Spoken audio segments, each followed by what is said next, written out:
Euzu billahi mineşşeytanirracim. Bismillahirrahmanirrahim. Elhamdülillahi ve kefâ ve salatu ve selamu ala ibadihillezîne istafâ.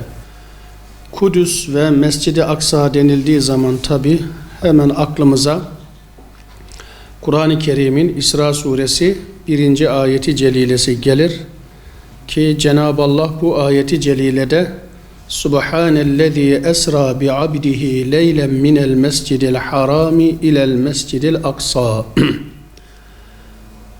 Kulu Muhammed'ini aleyhissalatu vesselam gecenin bir kısmında Mekke'deki Mescid-i Haram'dan Kudüs'teki Mescid-i Aksa'ya yürüten ellezî bâraknâ havlehu, etrafını bereketli kıldığımız, mübarek kıldığımız Mescid-i Aksa'ya yürüten Allah'ın şanı pek yücedir. Ayet-i celilede Cenab-ı Allah böyle buyurur.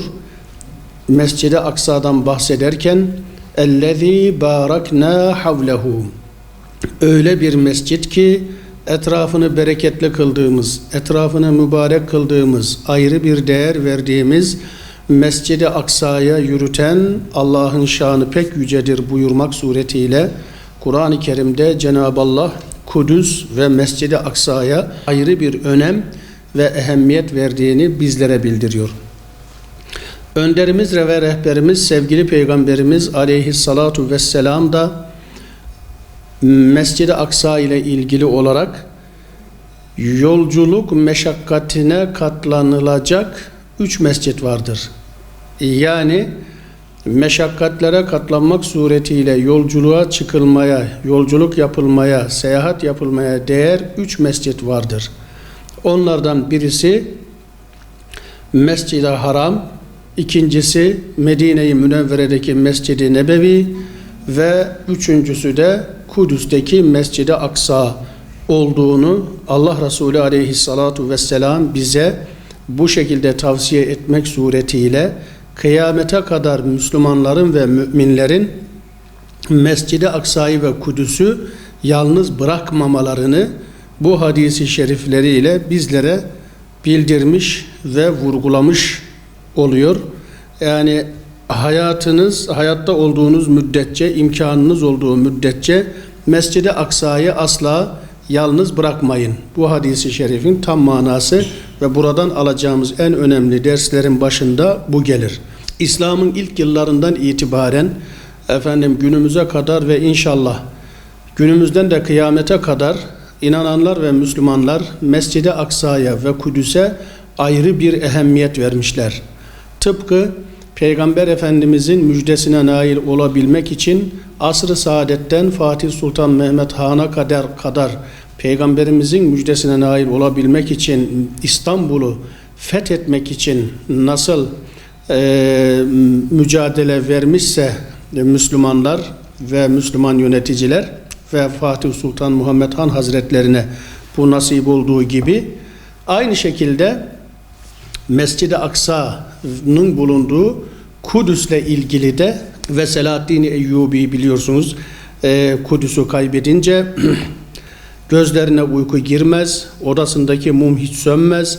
Hizmetçisi sebebini sorduğu zaman niye mum sönmüyor hünkârım, neden yatmıyorsunuz dediği zaman Selahaddin Eyyubi'nin Kudüs Haçlıların elindeyken, Kudüs zulüm altındayken Mescid-i Aksa Mescid-i Aksa'yı kirli ayaklar çiğnerken ben nasıl uyuyabilirim?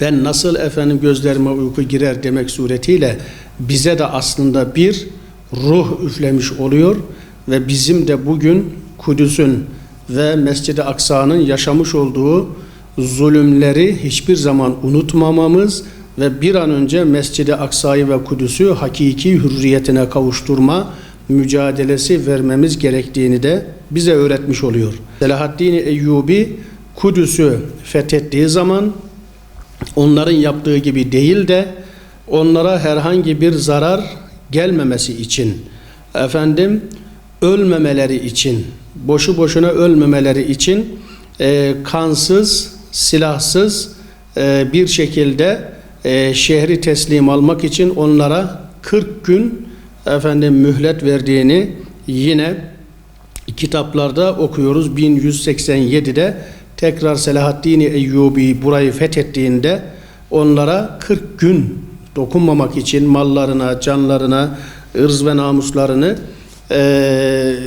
garanti ederek 40 gün içerisinde şehri boşaltmalarını kendilerine haber veriyor, söylüyor. Mescid-i Aksa böyle inişli çıkışlı çok günler geçirdi ama 13. yüzyıldan 19. yüzyılın ortalarına kadar Osmanlı'nın hakimiyeti altına girince o topraklar bugün Cenab-ı Allah'ın etrafını mübarek kıldığımız Mescid-i Aksa'nın bulunduğu o topraklar en huzurlu, en müreffeh altın çağlarını Osmanlı'nın idaresi altında olduğu dönemlerde yaşamıştır.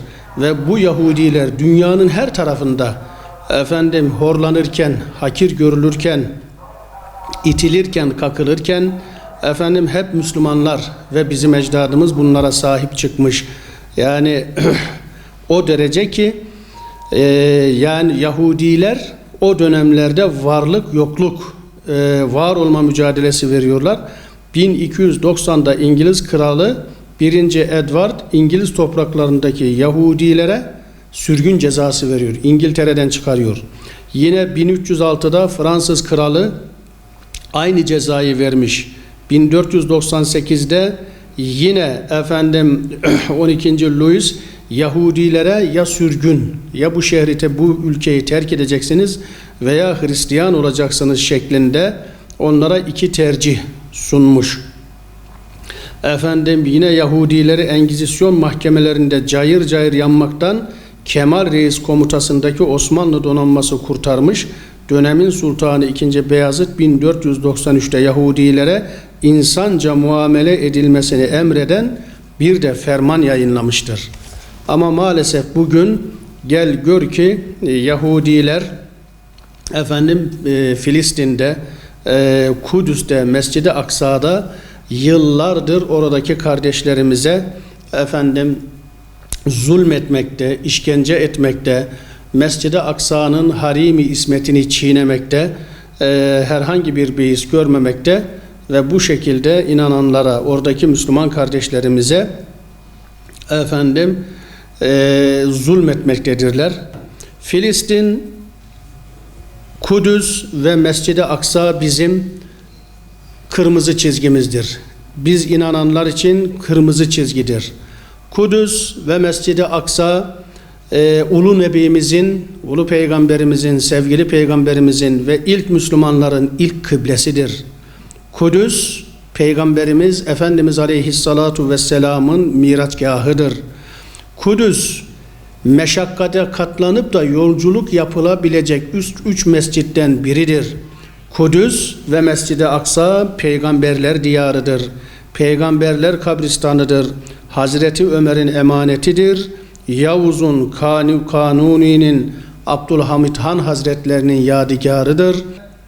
Biz inananlar ve Müslümanlar olarak da, ümmet olarak da bu haremimizi Yahudilere çiğnetmemekte kararlıyız ve Mescid-i Aksa'nın da içinde bulunduğu Kudüs Müslümanlarındır. Filistin'in de ebedi ve ezeli başkentidir ve böyle olmaya da inşallah devam edecektir.